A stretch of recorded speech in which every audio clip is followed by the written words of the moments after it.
ইসলামে আখলাক চরিত্রের কত গুরুত্ব রয়েছে এবং বহুমুখী ইহকাল পরকালে উপকারিতা রয়েছে। একজন মানুষকে অন্য মানুষরা শুধু তার সহি আকীদা দেখে ভালোবাসে না, যদি তার সাথে আখলাক চরিত্র ক্যারেক্টার ভালো না হয়। আর একজন মানুষ মাশাআল্লাহ পরহেজগার, ইবাদত বন্দেগীতে তাহাজ্জুদ পড়ে, তারাবি, সালাতুদ দুহা, চাস্তের নামাজ, আরো কত কি ফরজ নফল খুব বেশি ইবাদত বন্দেগী করে, বেশি দান সাদকা করে, বেশি রোজা রাখে, কিন্তু একজন মানুষকে মানুষ ভালোবাসে, সহি আকীদা দেখে শুধু ভালোবাসবে না, যতই আকীদা বিশুদ্ধ হোক না কেন, শিরক নাই, বেদাত নেই, কিচ্ছু নেই, শুধু এইটুকু যদি গুণ থাকে তো শুধু ভালোবাসবে না, অন্য গুণ না থাকে। ইবাদত বন্দেগী খুব পাকা, একবারে ইবাদত বন্দেগীতে কোনো কমতি নাই, ফরজ নফল, নামাজ রোজায় কোনো কমতি নেই, প্রতি সোমবার বৃহস্পতি রোজা রাখে, আর কত নফল নামাজ পড়ে, এর সাথে 17 রাকাত দেশে আছে না। কিন্তু আখলাক চরিত্র যদি ভালো না হয় তাহলে ওকে ভালোবাসবে? ওর মুসল্লি আনা দেখে ভালোবাসবে? কখনো ভালোবাসবে না। তো মানুষ মানুষকে ভালোবাসে কিসের ভিত্তিতে? উত্তম চরিত্রের ভিত্তিতে, ভালো আচরণের ভিত্তিতে। যার সাথে আপনি যত বেশি ভালো আচরণ করবেন সে তত বেশি মুগ্ধ হবে, আপনাকে অন্তর থেকে ভালোবাসবে। এই ভালোবাসা পয়সা দিয়েও কেনা যায় না, আর রাষ্ট্রীয় ক্ষমতা দিয়েও কেনা যায় না, মানুষের উত্তম চরিত্র দিয়ে কিনতে হয়। ইসলামে এই জন্য উত্তম চরিত্রের অত্যন্ত বেশি গুরুত্ব রয়েছে। এই মর্মে কয়েকটি পয়েন্ট আজকে সংক্ষেপে আপনাদের সামনে বলবো। 1 নম্বর যে বিষয়টি রাসূলুল্লাহ সাল্লাল্লাহু আলাইহি ওয়াসাল্লামের হাদিসে রয়েছে যে আল বিররু হুসনুল খুলুক, আসল নেকির কাজই হচ্ছে উত্তম চরিত্র, চরিত্র গঠন। সবচেয়ে গুরুত্বপূর্ণ নেকি হচ্ছে চরিত্রবান হওয়া। চরিত্র যদি খারাপ হয় তা আপনাকে দেখলেই দূরে সরে যাবে। মহান আল্লাহ রাসূলুল্লাহ সাল্লাল্লাহু আলাইহি ওয়াসাল্লাম সম্পর্কে বলছেন সূরা আলে ইমরানে, ফাবিমা রাহমাতিন মিনাল্লাহি লিনতা লাহুম, আল্লাহর রহমতে, আল্লাহর অনুগ্রহে হে নবী তুমি মানুষের সাথে, সাথী সঙ্গীদের সাথে, মুসলিম অমুসলিমদের সাথে, সৎ অসৎদের সাথে, সমাজে সবসময় সৎ অসৎও থেকেছে, মুসলিম কাফেরও থেকেছে, ভালো মন্দ থেকেছে, ঠিক না? আত্মীয় অনাত্মীয়, পরিচিত অপরিচিত, সব রকম মানুষের সাথে আমাদের চলতে হয়। আল্লাহর রহমতে, আল্লাহর অনুগ্রহে তুমি তাদের সাথে নম্র আচরণ করে থাকো। লিনতালাম ওয়ালাউ কুনতা ফাযযান, তুমি যদি কর্কশ ভাষী হতে, নিষ্ঠুর হতে, গালিজ আল কালবে, ফাযযান মানে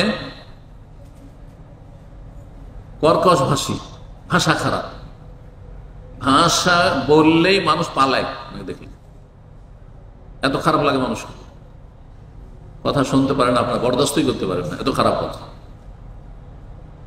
গালিজ আল কালব, আর অন্তরটা যদি নিষ্ঠুর হয়, মায়া মমতা নেই, সমবেদনা নেই, ভালোবাসা সম্প্রীতি নেই, হঠকারিতা, যদি এমনটা হতে লান ফাদ্দু মিন হাওলিক, হে নবী তোমার কাছ থেকেও লোকেরা পালায়ন করত, সব সরে যেত, কেউ বসবে না, কেউ বসবে না। খারাপ লোককে সবাই ভয় করে, খারাপ লোককে সবাই ভয় করে। রাসূলুল্লাহ সাল্লাল্লাহু আলাইহি ওয়াসাল্লামের একটি হাদিস রয়েছে, ইন্না মিন শাররিন নাসি মানজিলাতান ইয়াউমাল কিয়ামা, সহিহ বুখারী হাদিস, কিয়ামতের দিনে সবচেয়ে নিকৃষ্ট ব্যক্তি ওই ব্যক্তি, মান তারাকাহুন নাস, অন্য রিওয়ায়াত মান ওয়াদাহুন নাস ইত্তিকা ফুহশিহি ওয়া ইত্তিকা শাররিহি, যার খারাপি, যার অনিষ্ট, যার অন্যায় অশ্লীলতা থেকে রক্ষা পাওয়ার জন্য মানুষ কেটে পড়ে।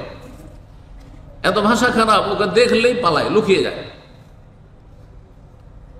আপনাকে দেখলে আপনার স্ত্রী দূরে থাকার চেষ্টা করে, এর সাথে কথা বললে ঝামেলা করবে, তাহলে আপনি খারাপ লোক।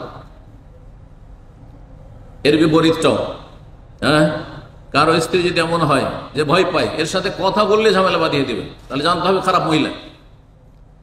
ছেলে মেয়ে বাড়িতে ঢুকলেই, যখন বাপ মা বাপ মা বাড়িতে আছে বা বাড়িতে ঢুকছে, ছেলে মেয়ে কোথায় যে লুকিয়ে যায়, এক শ্রেণীর মানুষ আছেন খুঁজে পাওয়া যায় না, কাছে ধারে কাছে আসতে চায় না। তার মানে এই বাপ মা ভালো না, মায়া মমতা নেই, আদর স্নেহ নেই। কিন্তু আদর স্নেহের একটা সীমা আছে। আবার আদর স্নেহ করতে গিয়ে পাপে যেন আপনার ছেলেরা লিপ্ত না হয়ে যায়, মানে এত ছাড় দেবেন না।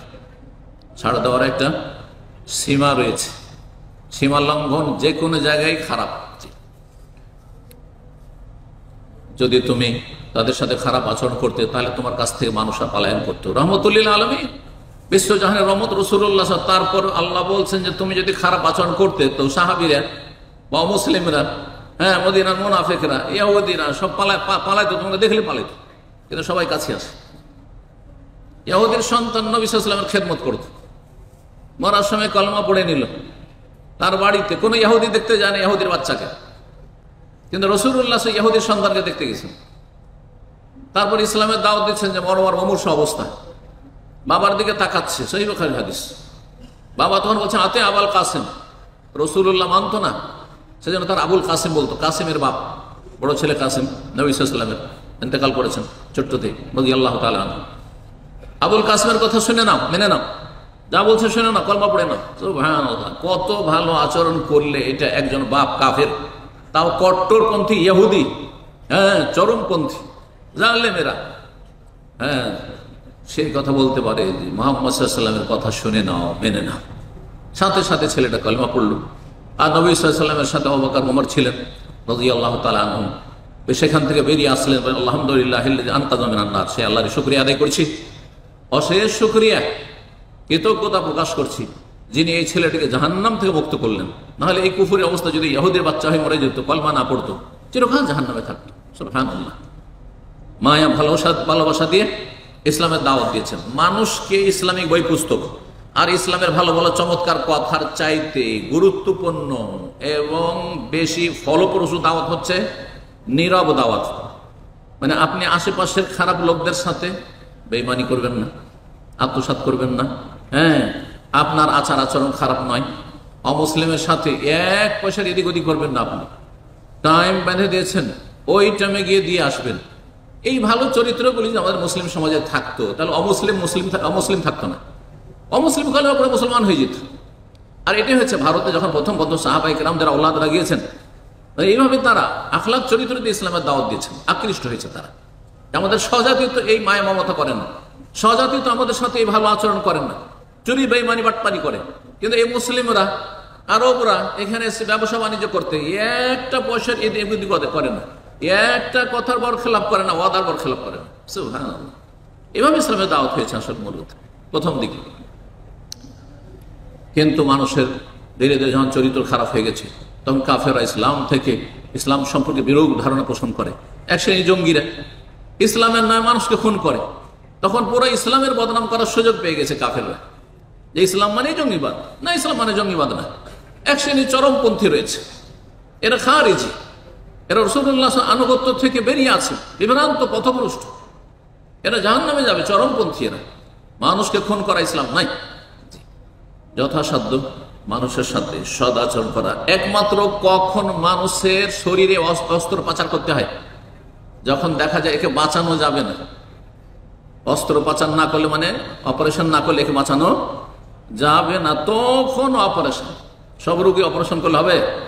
তো ঠিক যেই কাফের এমন ইসলাম দ্রোহী, আল্লাহ দ্রোহী, যে ইসলামকে মেনে নিতেই পারে না, ইসলামে প্রচার প্রসার হতেই দিতে চায় না, মুসলিমকে বেঁচে থাকতে দিতে চায় না কেউ কলেমা পড়লে, হ্যাঁ, এরা হচ্ছে সমাজের ক্যান্সার। সুতরাং এদের অপারেশন, এর নাম জিহাদ। আর সেটা সরকার করবে, পাবলিক নয়, মুফতি নয়, মোল্লারা নয়। আল্লাহ হেফাজত করুক, আল্লাহ সঠিক বুঝদান করুক।